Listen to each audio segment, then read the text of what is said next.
E aí, olha, vamos combinar. Receber uma multa já é um balde de água fria. Agora imagina a cena. Chegam duas multas, pelo mesmo motivo, no mesmo lugar e com só alguns minutinhos de diferença. A gente fica com aquela sensação de, ué, como assim, né? Dá uma raiva, uma sensação de injustiça. Mas calma, é para isso que estamos aqui, para destrinchar essa história. Se a resposta para essa pergunta foi sim, saiba que isso acontece com muito mais gente do que parece. E a primeira coisa que vem na cabeça é: pode isso? É legal me multar 2 vezes pela mesma coisa? E a resposta mais direta: sim, dá para contestar. Mas tem um mas aí. Tudo vai depender dos detalhes do que aconteceu. Essa sensação de que tem alguma coisa errada, ela é totalmente real e justificada.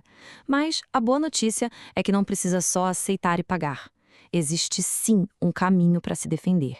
E o nosso objetivo aqui é exatamente este: mostrar esse caminho sem enrolação para que se possa entender e correr atrás dos próprios direitos. Então, bora lá. Nosso roteiro é bem direto. Primeiro, vamos entender direitinho qual é o problema. Depois, vamos ver o que a lei fala sobre isso. Na sequência, quando é que vale a pena recorrer, quais provas juntar, o passo a passo para fazer o recurso e, no final, umas dicas para ter a mentalidade certa. Vamos nessa? Bom, o ponto central de toda essa confusão é a tal da duplicidade. Quer dizer, ser punido 2 vezes pela mesma coisa, né? O exemplo clássico é o carro parado num lugar proibido. A infração é uma só, ela está acontecendo de forma contínua. Por que 2 multas? É a partir daqui que a gente começa a investigar. Certo. E aí vem a pergunta de $1 milhão. O que a legislação de trânsito diz sobre isso? E aqui tem uma surpresa. Não existe uma regra que diz: é proibido dar 2 multas no mesmo lugar. Não é tão simples assim. O que vai definir se o recurso é viável ou não é a natureza da infração. É aí que está o pulo do gato. E essa tela aqui é talvez a mais importante de todas. Ela deixa tudo bem claro. Olha só a diferença. De um lado, a gente tem a situação mais clássica. A mesma infração, tipo estacionar em lugar proibido, multada 2 vezes com pouco tempo de diferença. Nesse caso, a chance de ganhar o recurso é gigante. Agora, olha o outro lado. Se as infrações forem diferentes, mesmo que no mesmo lugar, por exemplo, a pessoa parou no lugar errado e depois saiu de lá acima da velocidade, aí a conversa é outra. São duas coisas erradas diferentes. Nesses casos, recorrer fica bem difícil. A grande pergunta é sempre essa: foi a mesma infração rolando por um tempo ou foram duas infrações distintas?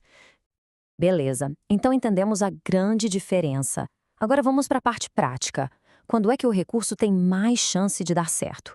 Quais são as situações em que a pessoa olha e fala: opa, aqui eu tenho um bom argumento para cancelar essa multa?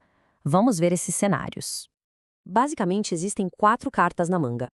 A primeira, claro, é a duplicidade. A pessoa foi multada 2 vezes pela mesma coisa sem nem ter tido tempo de tirar o carro de lá. A segunda é quando tem erro na multa mesmo. A placa está errada, o endereço não bate. A terceira é super comum. A sinalização estava ruim, a placa de proibido não existia, estava caída, escondida atrás de uma árvore. E por fim, a notificação da multa demorou demais para chegar. Se o órgão de trânsito perde o prazo legal, a multa pode ser anulada. Vale muito a pena checar se o caso se encaixa em uma dessas situações. Ok, ter um bom argumento é ótimo, mas palavras sozinhas não bastam. Para ganhar um recurso, o que manda são as provas. É a prova que vai transformar a sua história em um fato para quem vai julgar. Então, vamos ver como construir um caso à prova de falhas. E a prova número 1, a campeã de todas hoje em dia, imagem. Fotos e vídeos são matadores. Tirar uma foto da placa escondida atrás do galho, filmar o local mostrando que não tem sinalização nenhuma, isso é ouro. É como levar a pessoa que vai julgar até o local na hora do ocorrido. Fica difícil de contestar, né? Outra coisa que ajuda bastante, testemunhas. Sabe, se alguém viu o que aconteceu, o porteiro do prédio, o dono da banca de jornal. Pedir para essa pessoa escrever uma pequena declaração contando o que viu pode dar um peso enorme para o recurso. Mostra que não é só a sua palavra, que outras pessoas também viram o problema. E claro, não dá para esquecer da parte burocrática, né? Os documentos. É fundamental juntar as cópias das 2 notificações de multa, lado a lado, e também o documento do carro. Essa papelada é a base de tudo, é o que prova oficialmente que a multa dupla aconteceu. Beleza, já entendemos a teoria, já juntamos as provas, e agora? Como é que a gente transforma tudo isso em um recurso de verdade? Chegou a hora do nosso plano de ação, o passo a passo para não ter erro. O processo é bem lógico, olha só. Passo 1.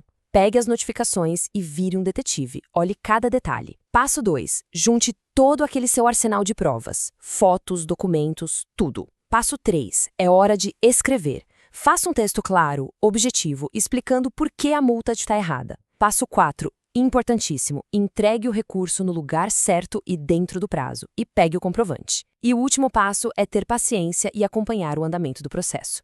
Seguindo esse roteiro, não tem como se perder.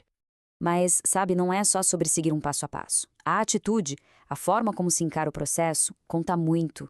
Já vimos o que e o como fazer. Agora, vamos falar sobre a mentalidade certa para aumentar as chances de dar tudo certo. Para fechar com chave de ouro, aqui vão umas dicas finais. Primeiro, seja objetivo no texto. Ninguém quer ler uma novela. Segundo, use uma linguagem formal, sem gírias. Terceiro, se souber, cite a lei. Isso mostra que você pesquisou.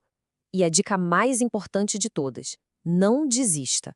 Se receber um não de primeira, saiba que essa não é a resposta final. Existem outras etapas, outras chances de recorrer. A persistência é fundamental. E no fim das contas, é tudo sobre isso que está na tela: defender os próprios direitos. Receber 2 multas de uma vez pode dar um desânimo, pode parecer que não tem o que fazer. Mas, como a gente viu aqui, com a informação certa e a estratégia correta, dá sim para contestar e ganhar. Então, analise o caso, reúna as provas e não deixe de exercer seu direito de defesa. Afinal de contas, não tem por que simplesmente aceitar uma cobrança que pode estar errada, não é mesmo?